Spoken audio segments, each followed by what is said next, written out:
Okay guys, I kind of want to show you something, and it might answer a couple of questions that worries people around signals.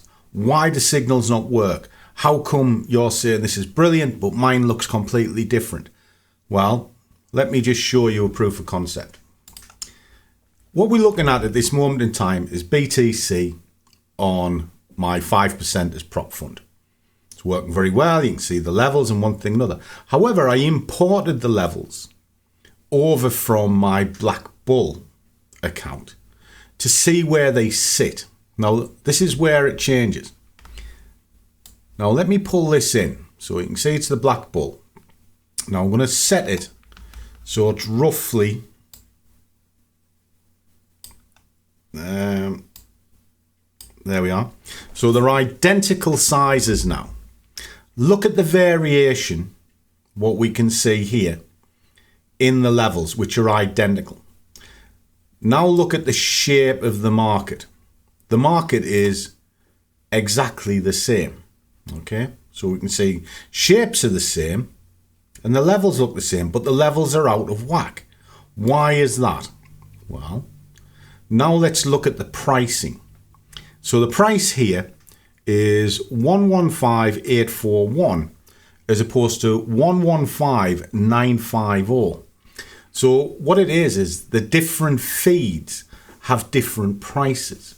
Now when you're copying across, it's very simple. You just open up your data file and you would just copy the MQL5 over into the other MT5. Very simple process. It's dead easy to work out, but herein lies the issue.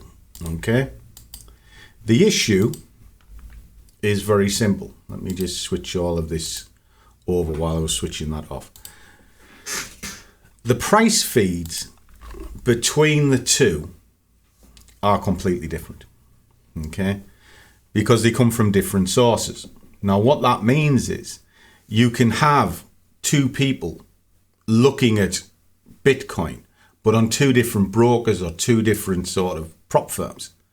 And the guy who's giving the signals going, come on boys, let's go, get in at price 1,000, put your stop in at 20, take your profit at 60, off we go, yeah, yeah, yeah.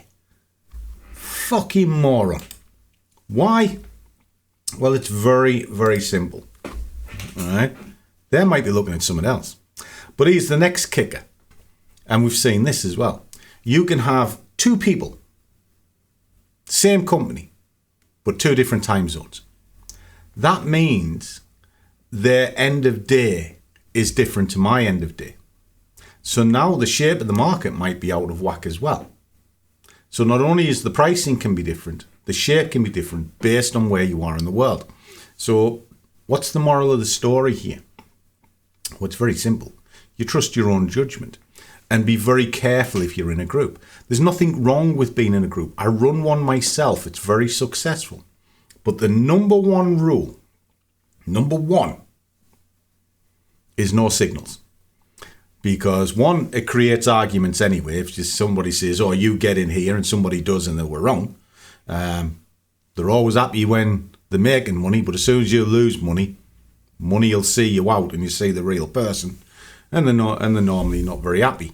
So they start arguments. So that's the number one rule I have, no signals. But then you'll have the argument say, but you do price tracking. I don't do price tracking. I do trade tracking. It's a different thing. What I'll do is they'll ask me what the market is. They'll tell me. I'll go to market. I'll put the levels in. I'll put the fibs in. I'll find the direction. And then I'll tell them what I'm going to do with it. But I don't tell them where I'm getting in on the market, as in a price number. I'll just say, this is the crescent that I'm looking at. I'm looking 5 candles back, or I'm going to look at this level or whatever. And then I'm going to target appropriately. And I'll take them through the process. And then they can then go to their own chart on their own broker and follow that process. And if they do it that way, then they are entering at the right price because they're seeing it themselves. But if you're just waiting for somebody to go, get in, then sadly you're wasting your time. And that's why signals don't work, because the feeds that you look at are different. There is another element to this as well. What if they go bust? What have you learned? Sum total of fuck all. All right? All you've learned is you're relying on somebody else when you should rely on yourself. And even in my group, people say, oh, do I have to rely on your strength sheet? No, you don't. It's just something I do that's personal to me. But I show you where you can find the strength all over the place. You'll find it in investing.com. You'll find it on Vinviz, FX Street. You'll find it anywhere. I just prefer to do it myself. So you're not reliant on that. But what I do is I'll make it and I'll give my opinion on it. So you don't have to rely on me. You can do it yourself. But I just do it for you. Simple thing. Same with the trade tracking. I will do it and I'll give my opinion. But you can still do it yourself. Hope that kind of makes sense. But I'd be interested in your thoughts if you're in a signal group and whether or not you are actually making a living from it. And I mean a living. Not just a couple of quid here, there and everywhere. I mean, you're making consistently 20,000 plus per year. If you are, result. If you're not, then if you want to get to 20,000 plus, you need to be somewhere that will show you how you do it and how you can make your own decisions. And that's why I don't like signals.